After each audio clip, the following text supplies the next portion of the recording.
Salut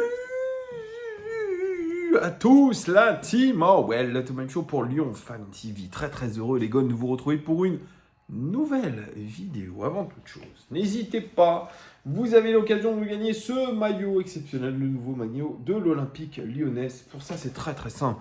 Vous allez dans l'onglet communauté de la chaîne, vous devez liker le post, vous devez commenter ce post, vous devez aussi être abonné à la chaîne, c'est très important.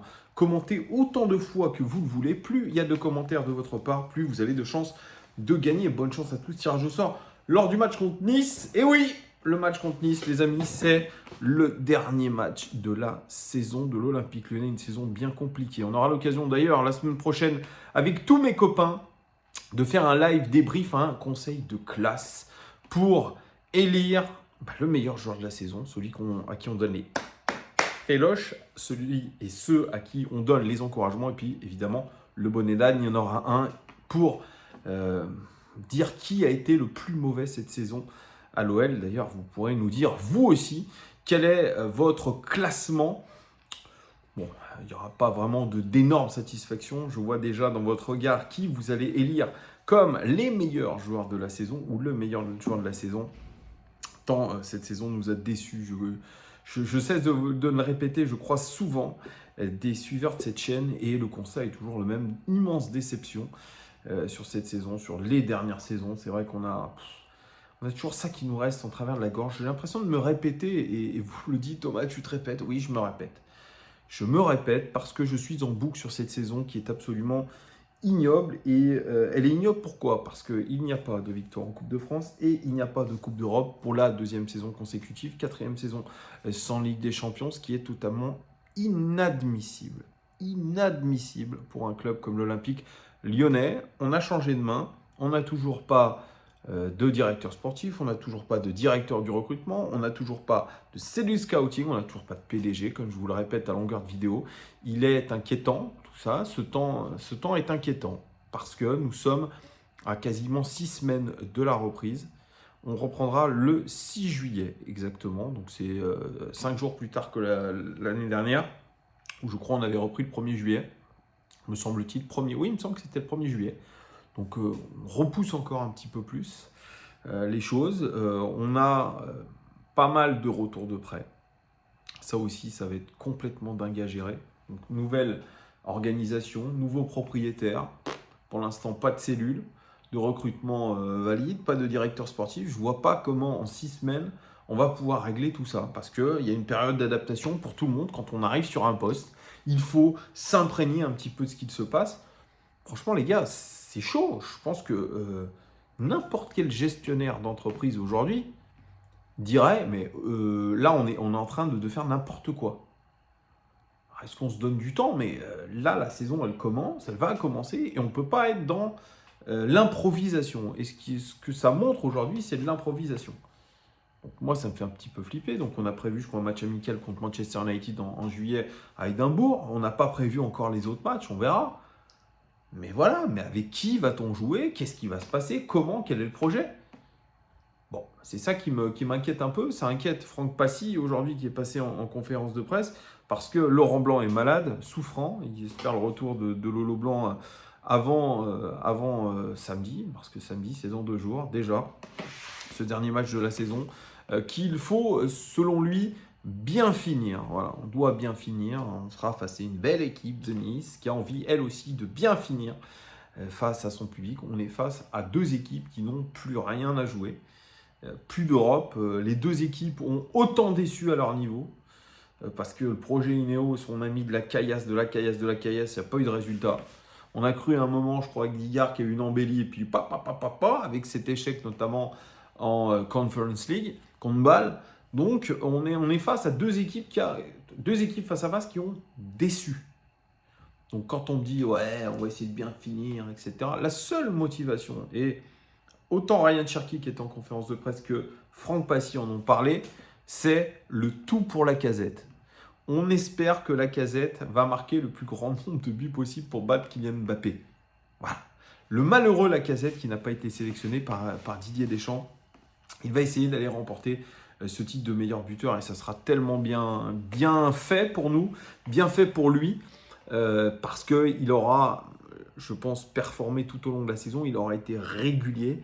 Il aura été un leader, lui aussi, comme Lopez, sur le terrain. Il aura su embarquer avec lui l'équipe, notamment sur cette deuxième partie de saison, même si je regrette certains matchs charnières qu'on n'a pas réussi à négocier. Même lui, de temps en temps, le match contre Nantes, il est passé complètement à côté. Il a été quand même blessé, je crois, 3 semaines. Et pourtant, il est au coude à coude avec Kylian Mbappé. C'est ça qui est assez fou avec Alex Lacazette. C'est qu'il y a un supplément d'âme chez ce joueur. C'est une vraie belle surprise, son retour. Et ses coéquipiers veulent le lui rendre. Et Cherki l'a dit, moi, il n'y a pas de secret. Ça se voit sur le terrain. J'essaye de le chercher tout le temps. C'est peut-être même un peu trop de temps en temps, mais il le sait. Et on fera tout, moi et mes coéquipiers, pour le mettre dans les meilleures dispositions et qu'il marque le plus de buts contre Nice. C'est sympa, ça montre aussi un esprit d'équipe et vouloir finalement récompenser un joueur qui a tellement donné pour toute l'équipe cette saison, malgré tout ce marasme qu'on a traversé. Donc ça, je trouve ça chouette. Et c'est finalement la seule motivation que nous ayons sur ce match, à le regarder, à supporter notre équipe pour que le général Alexandre Lacazette conclue une année extraordinaire d'un point de vue personnel. Et ce ne serait que mérité. Alors, est-ce qu'il est capable d'aller marquer 1, 2, 3 buts? On ne sait pas. On a vu des matchs exceptionnels. Je ne sais pas si sous Laurent Blanc, on a gagné avec 3 ou 4 buts d'écart. Avec un score large, il faudra les gagner du côté de l'Alliance Riviera. Ce ne sera pas évident, je pense quand même, parce que Nice, ils vont peut-être pas vouloir lâcher le match non plus. Ça risque de faire peut-être un beau match nul, on verra, mais voilà, c'est comme ça qu'on va clôturer cette saison. Les joueurs partiront en vacances. Ouais, partiront en vacances, peut-être pas avec l'esprit libre, en tout cas avec beaucoup de flou dans la tête, comme je me répète. Alors on a vu Ryan Cherki aussi en conférence de presse.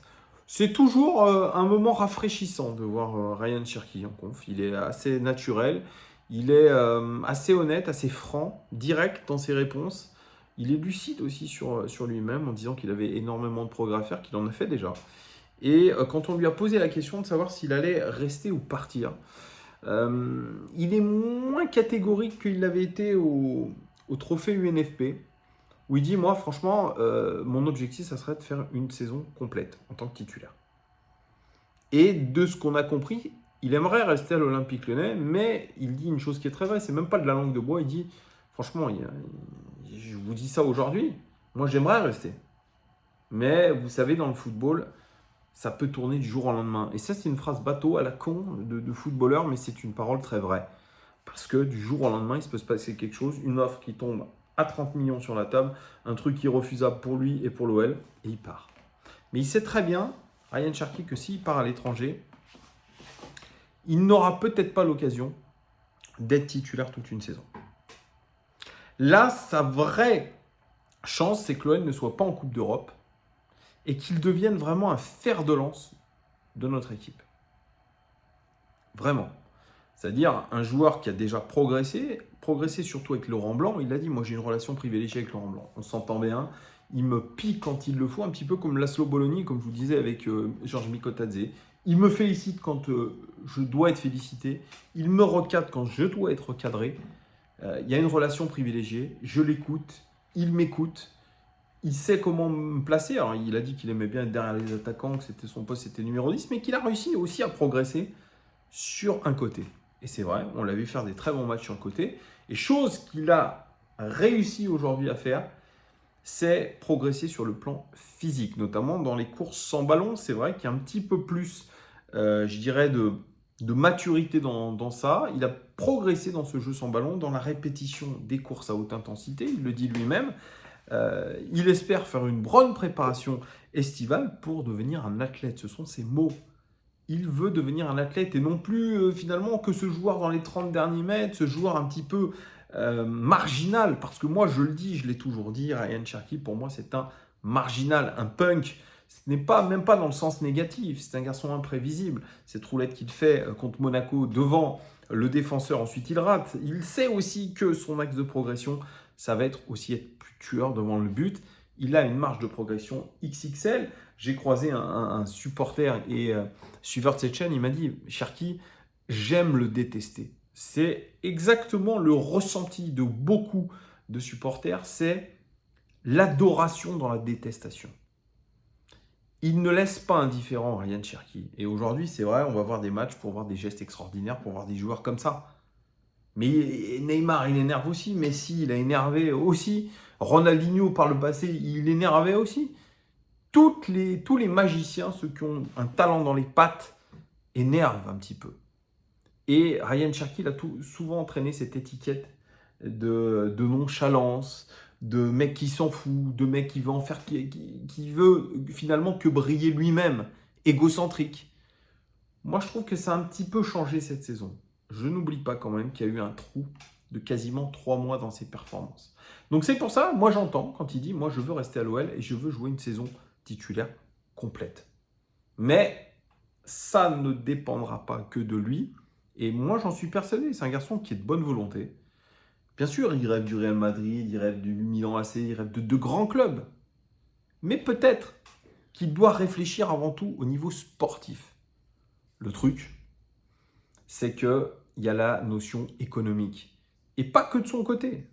L'OL, aujourd'hui, on sait que tout le monde est à vendre. Il y a besoin d'argent. L'argent, ce n'est pas John Textor qui va l'avoir, ce n'est pas un reste qui va l'avoir. Malheureusement, ce sont nos actifs, donc c'est-à-dire nos joueurs, qui vont permettre à l'OL peut-être de survivre à cette période sans Coupe d'Europe. C'est ça qui est un petit peu dommage, c'est qu'on a un joueur qui est de bonne volonté, Ryan Cherki, qui est prêt à rester, mais ça ne dépend pas que de lui. Voilà, vous me direz, vous, en commentaire, les amis, ce que vous avez pensé globalement de ce que j'ai dit. Parlez-moi de Ryan Cherki, parlez-moi du match contre Nice et notamment du tout pour la case. Voilà, merci en tout cas de votre fidélité. Je vous dis à très très bientôt pour d'autres nouvelles niveau mercato avant le match. Et puis sinon, on se retrouve évidemment tous ensemble pour les lives avant match, mi-temps, débrief, pardon. Allez, à bientôt. Ciao.